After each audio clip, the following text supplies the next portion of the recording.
नमस्कार दोस्तों। आज मैं आपसे एक ऐसी सच्चाई साझा करने जा रहा हूं जिसे सुनकर आपका मन झकझोर जाएगा, आपकी आत्मा सोचने पर मजबूर हो जाएगी और शायद आप अपने जीवन के कर्मों पर दोबारा विचार करने लगें।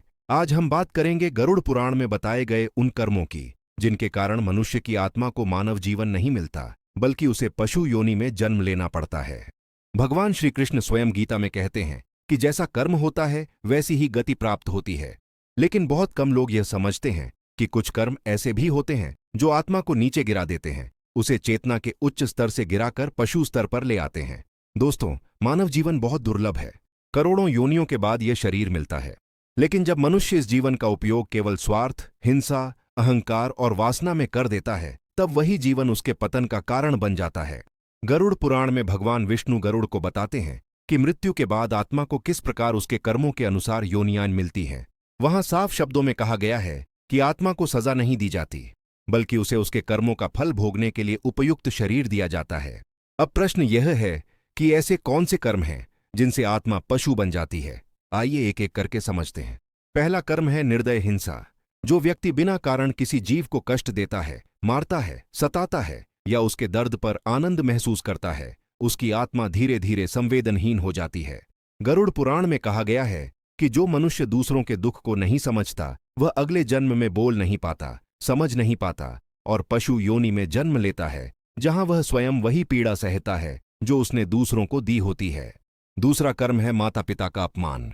जो व्यक्ति अपने जन्म देने वालों का अनादर करता है, उनकी सेवा नहीं करता, उन्हें बोझ समझता है, उसके लिए गरुड़ पुराण में बहुत कठोर चेतावनी दी गई है। ऐसे लोगों की आत्मा को अगला जन्म ऐसा मिलता है जहां वह स्वयं आश्रित होता है, असहाय होता है और बोलकर भी अपनी पीड़ा व्यक्त नहीं कर पाता। तीसरा कर्म है छल, धोखा और विश्वासघात। जो व्यक्ति किसी के भरोसे को तोड़ता है, झूठ बोलकर दूसरों को नुकसान पहुंचाता है, व्यापार में धोखा देता है या रिश्तों में स्वार्थ के लिए इस्तेमाल करता है, उसकी आत्मा की पवित्रता नष्ट हो जाती है। गरुड़ पुराण के अनुसार ऐसे व्यक्ति की आत्मा को ऐसी योनि मिलती है जहां वह स्वयं शिकार बनता है और हर पल डर में जीता है। चौथा कर्म है अत्यधिक अहंकार। जब मनुष्य स्वयं को सबसे ऊपर समझने लगता है, जब वह दूसरों को तुच्छ मानता है, जब उसे लगता है कि वह जो चाहे कर सकता है और कोई उसे रोक नहीं सकता, तब उसका पतन शुरू हो जाता है। श्री कृष्ण कहते हैं कि अहंकार आत्मा का सबसे बड़ा शत्रु है।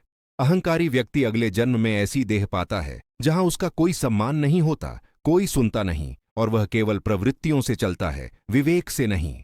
पांचवां कर्म है वासना और लिप्सा में डूबा जीवन।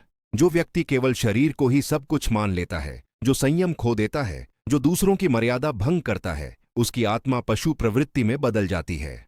गरुड़ पुराण में स्पष्ट कहा गया है कि जो मनुष्य संयम नहीं रखता, उसे वही योनि मिलती है जहां विवेक का अभाव होता है। अब यहां समझने वाली सबसे महत्वपूर्ण बात यह है कि पशु योनि कोई सजा नहीं है, यह आत्मा के विकास की एक अवस्था है। जब आत्मा विवेक खो देती है, तब उसे विवेकहीन शरीर दिया जाता है ताकि वह फिर से सीख सके। लेकिन मित्रों, यह मानव जीवन हमें इसलिए मिला है ताकि हम सीखकर ऊपर उठ सकें, न कि गिरकर फिर शुरुआत करें। गरुड़ पुराण यह भी बताता है कि अच्छे कर्म आत्मा को ऊपर उठाते हैं। दया, करुणा, सेवा, सत्य, संयम, माता पिता की सेवा, गुरु का सम्मान और कमजोर की सहायता, ये सब आत्मा को उच्च योनियों की ओर ले जाते हैं। जो व्यक्ति दूसरों के दर्द को समझता है, जो बिना स्वार्थ के मदद करता है, जो अहंकार छोड़कर जीवन जीता है, उसकी आत्मा तेजस्वी होती है। ऐसी आत्मा को बार बार मानव जन्म मिलता है और अंत में मोक्ष का मार्ग खुलता है। दोस्तों, आज का संदेश बहुत सीधा है। हम जो आज कर रहे हैं वही हमारा कल तय कर रहा है। हम किसी को धोखा देकर बच सकते हैं, लेकिन कर्म से नहीं बच सकते। हम कानून से बच सकते हैं, लेकिन प्रकृति के न्याय से नहीं। इसलिए आज ही रुकिए, अपने कर्मों को देखिए, अपने व्यवहार को परखिए और तय कीजिए कि आप अपनी आत्मा को ऊपर ले जाना चाहते हैं या नीचे। मानव जीवन अंतिम अवसर नहीं है, लेकिन सबसे कीमती अवसर जरूर है। इसे व्यर्थ मत जाने दीजिए। अगर यह वाणी आपके मन तक पहुंची हो, अगर इसने आपको सोचने पर मजबूर किया हो, तो इसे दूसरों तक जरूर पहुंचाइए, क्योंकि कभी कभी एक शब्द किसी की पूरी दिशा बदल देता है। जय श्री कृष्ण।